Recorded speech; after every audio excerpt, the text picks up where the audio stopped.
campaign here in Virginia, and we're very glad to have him here in Blaine County with us, Mr. Corey Stewart.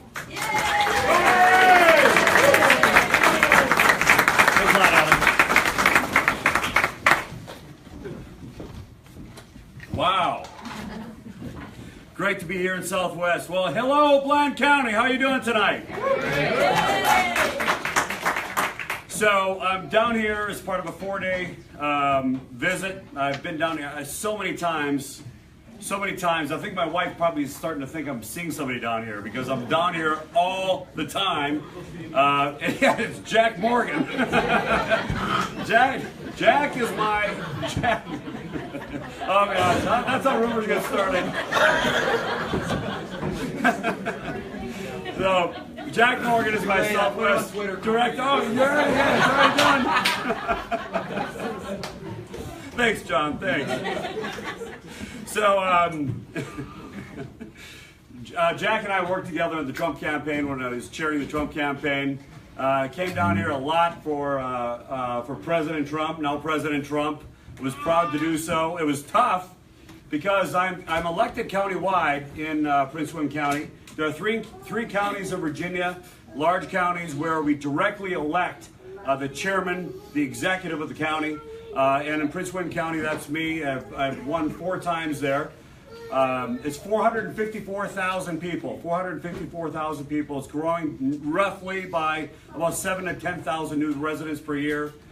It's 54% minority. And when I was asked by Mr. Trump to chair his campaign in Virginia, I had to think about it because, you know, he wasn't exactly popular in December of 2015 with everybody. And I knew that once I crossed the Rubicon, there was no going back, but I was very, very proud.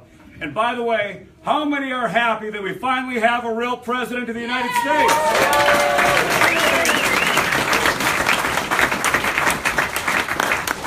So I love it. I love it. And then on Inauguration Day, I was there on top of one of the press buildings. I was asked to participate with, there's all these liberal media outlets up there. It was terrible. And I was on top of the roof. I didn't get too close to the edge. I figured someone was going to push me over or something like that. But there we were, and there's Don Lemon with CNN. You know this guy? Really awful man. And he really is. I mean, even for CNN standards, he's terrible. He really is. So as the president's coming down Pennsylvania Avenue with his family, and there's some boos in the crowd, and Don Lemon says, "Oh, look, they're booing Donald Trump." And Andrew Cuomo, I'm not kidding, says, "No, Don, they just introduced Nancy Pelosi." This is true. This is a true statement. So, anyway, the liberals are going crazy. The liberals are going crazy. There's a lot of important issues in this campaign. And I have to run right out of here because I'm headed down, by the way, down to Danville for the Old South Ball. It's going to be a great time, get all dressed up and everything like that. But one of the things that I want to talk about is tax cuts. Tax cuts. If we want to renew this economy in Virginia, we're losing about 10,000 jobs every single year in Virginia. You know why? Because North Carolina is smart. North Carolina, their top marginal income tax rate just 7 years ago, was 7.75%. And as of January 1st of this year, they've ratcheted it down. It's now down to 5.49%. Think about that. We in Virginia are still stuck at 5.75%. The only way we're going to get that down. Now, Mr. Gillespie's a good man, but his tax cut plan depends upon non-existent anticipated new revenues. We haven't had that in 10 years. The only way you're actually going to be able to cut taxes is by cutting spending. And we are going When I had to cut spending in Prince William County, it's a very large county, we had to cut $185 million in a single year. And we did it. And the way we did it was we held department heads accountable. We forced each and every one of them to identify a level of cuts at 10, 20, and 30%. They pushed that decision-making deep within the bureaucracy, and we identified cuts, and we cut the average tax bill in a single year by over $400.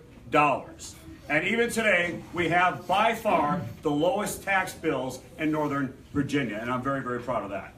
That's what we have to do in Virginia. That's what we got to do in Virginia if we're going to revive this economy. I was endorsed by the only one I'm running for governor, by VCDL, the Virginia Citizens Defense League. We need to protect our Second Amendment rights. It's something else that's very important. And until now, it probably wasn't felt as much here in Southwest Virginia, but it's spreading. 10 years ago, we had a real problem with MS-13 in Prince William County. This is an illegal alien gang. Very, very vicious, very, very violent. We knew that 80% of their members were illegal aliens. So we put into place the nation's toughest crackdown on illegal immigration. The nation's toughest. Arizona followed us. And here's what the policy did. So far, under our policy in Prince William County alone, we have handed over to the federal government more than 7,500 criminal illegal aliens, and our violent crime rate plummeted by 48.7% in 3 years. Now, if you don't think that is affecting all parts of Virginia, you're wrong. Just last week, a 17-year-old 11th grader from Lynchburg was abducted by MS-13. He was tortured. He was mutilated. I won't say exactly the children in this room. And they killed him. It's spreading. We have to get tough. The only way we can do this is we've got to check immigration status of every single person who is brought into every single jail in the Commonwealth and deport them after they serve their sentence. And I'm going to end on this. I know I'm going to get the hook here in a minute.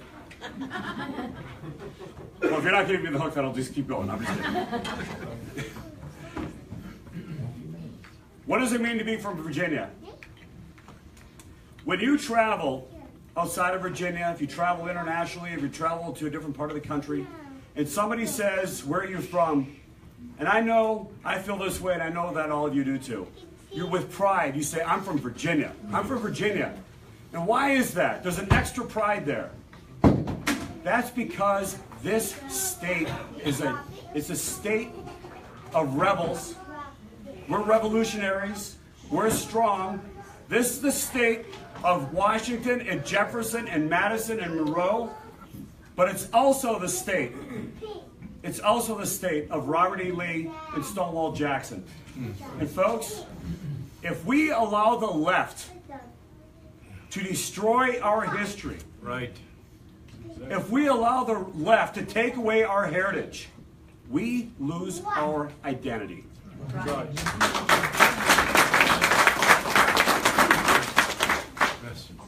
And Randall knows I just bought a rebel hat inside the little store over here with the Confederate flag.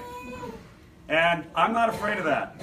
I'm not afraid of that because you know something? If we don't stand up to the left on this issue, they're going to keep on going. Because the city council in Charlottesville, which voted to take down the statue of Robert E. Lee that has been there since 1924, they have made it clear that once they're done taking down the statue of Robert E. Lee, they're going after Thomas Jefferson. And when Charlottesville does it, Richmond will do it, and Petersburg will do it, and Norfolk will do it, and it'll spread like wildfire all across the state until we have lost our heritage. I want to let you know that when I'm governor, I'm going to sign that legislation, and over my dead body will any liberal locality remove a statue of any Virginia hero anywhere.